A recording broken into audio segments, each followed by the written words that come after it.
I'm James Bridges with Survival Edge Lights. The model that you're looking at here is the S15 Baton by Olight.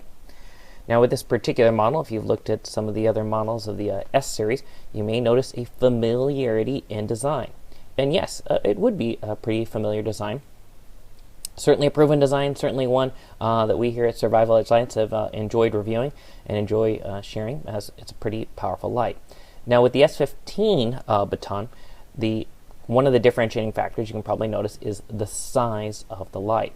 Now along with the size comes one key difference, especially if you've recently looked at maybe the S10 Baton. So I'll try and share more about that, give you a link to that. Is this one is powered by a AA battery. So pretty substantial difference if you've looked at the S10 Baton, which is powered by a CR123A battery. So this one's powered by a AA battery. Now, one of the benefits of being powered by a AA battery is you can find them pretty much anywhere. So that's certainly an advantage, being able to have a performance LED flashlight powered by just a AA battery. You can find those obviously anywhere. Makes it pretty nice. Now you might be going, okay, hey, that is a benefit. What's the drawback? Well, the drawback by having it be powered by just a single AA battery is at the end of the day in the overall output of the light. In this case, the S15 Baton has a maximum lumens output of 280 lumens.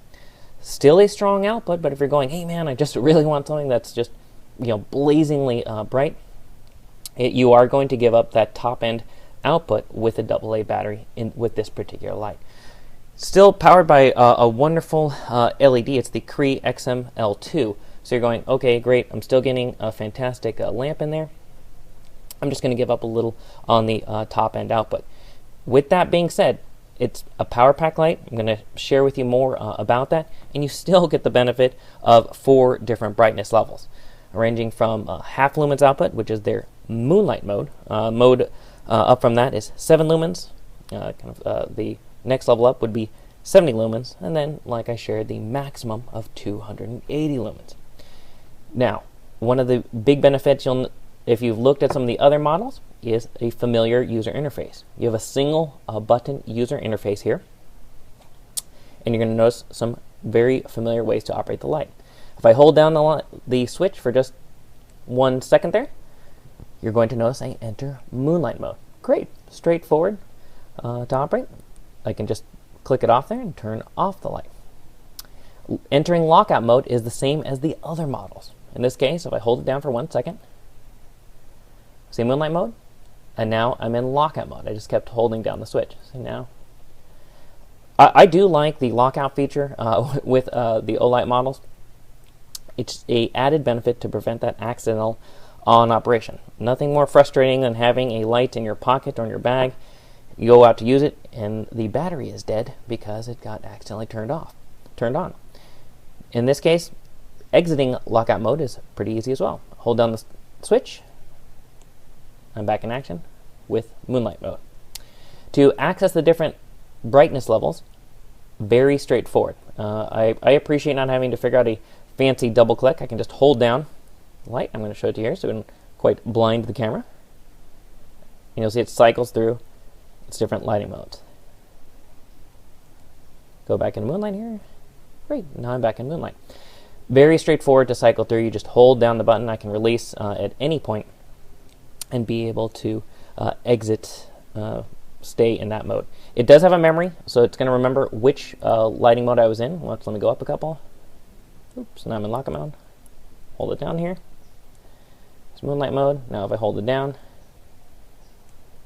if I turn it off, it's going to remember the last mode I was in. I like the memory feature. I find it pretty handy.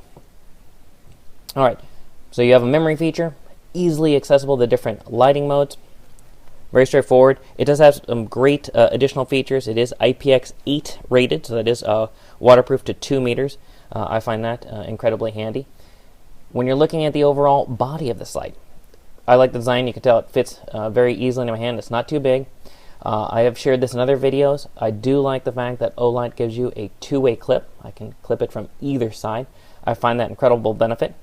With the S15 Baton, like some of the other lights, you get a magnet in the tail cap.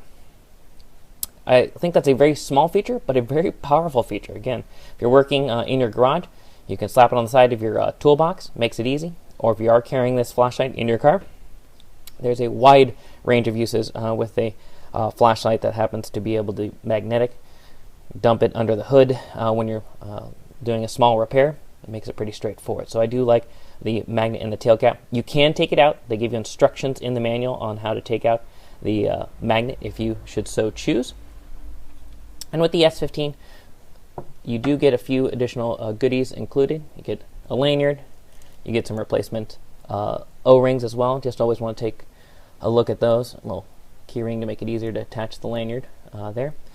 So you do want to be able to look at the O-rings periodically. You'll find it's lubricated out of the box. So just take a look at those when you're changing out batteries, and just make sure everything's in tip-top shape. So that's just a little bit about the S15 Baton by Olight.